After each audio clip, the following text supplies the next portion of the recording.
Bonjour à tous et bienvenue sur Apprendre par le jeu. Aujourd'hui, nous sommes accueillis par Emmanuel qui est orthophoniste. Bonjour Emmanuel. Bonjour. Alors, qu'est-ce que le métier d'orthophoniste?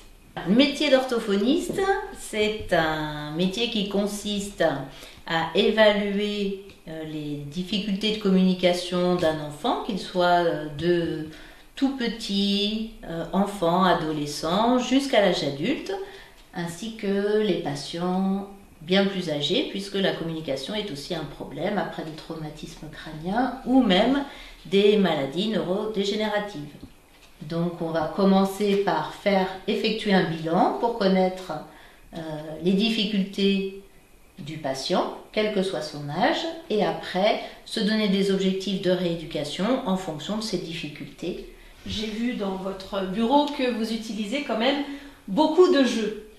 Oui, le jeu est un vecteur très important pour l'apprentissage. C'est quasiment le seul vecteur d'apprentissage pour les tout petits. Et on se rend compte que de toute façon, à tout âge, le jeu permet de travailler une fonction, un manque, quel qu'il soit. On arrive toujours à trouver un support de jeu pour faire avancer l'enfant, l'adolescent ou l'adulte. On peut travailler un jeu qui est assez rapide. Celui-ci, par exemple. Donc, on distribue à chacun. Donc, le jeu est quand même en interaction, bien évidemment. Oui. Donc, on va utiliser chacun des cartes, le même nombre, tant qu'à faire. Et par exemple, sur un mot avec des syllabes simples, sans complexité, on va demander à l'enfant, par exemple, de retrouver l'une des syllabes dans son jeu qui est sur cette carte. Donc, apparemment, vous, c'est pas possible. Non. D'accord. Donc, moi, je peux jouer. Donc, ça va faire la, va, je.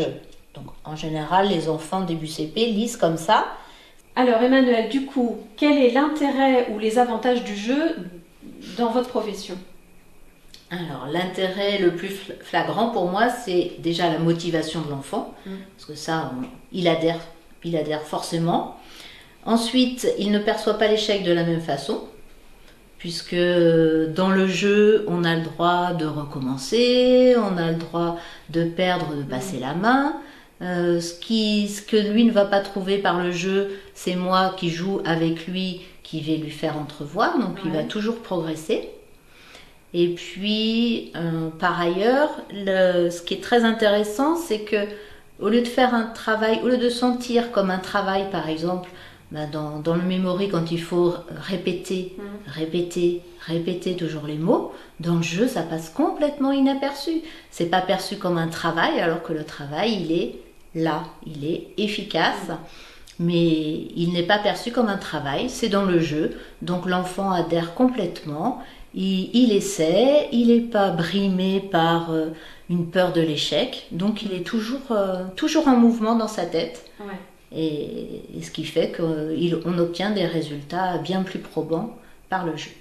Alors, par exemple, un jeu tout simple qui peut être un jeu de memory. Là, ce jeu-là, on a demandé avec des collègues orthophonistes qu'il soit créé pour travailler, par exemple, chez l'enfant, le phonème ch. Tout ce qui est ch. Donc, ça peut être le ch.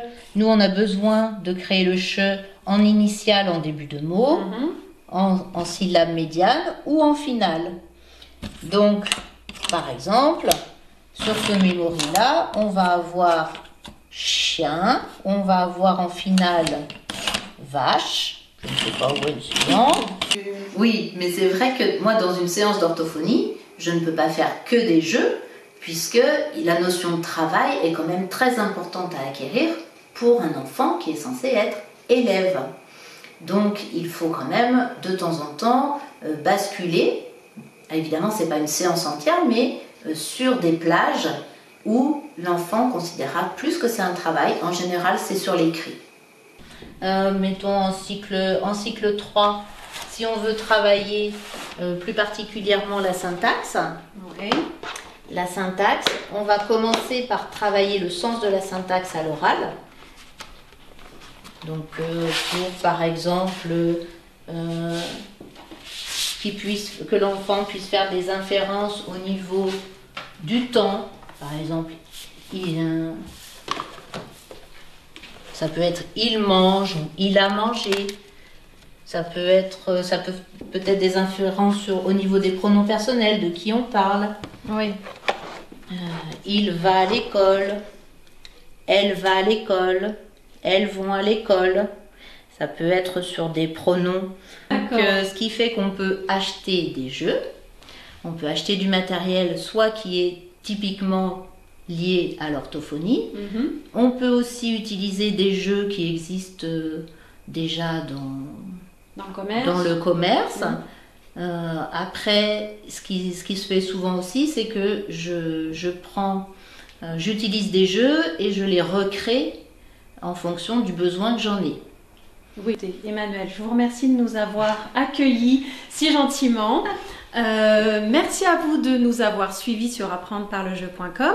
Vous pouvez vous abonner à notre chaîne YouTube. Vous pouvez également vous abonner à notre blog. Et merci de nous avoir suivis et à très bientôt.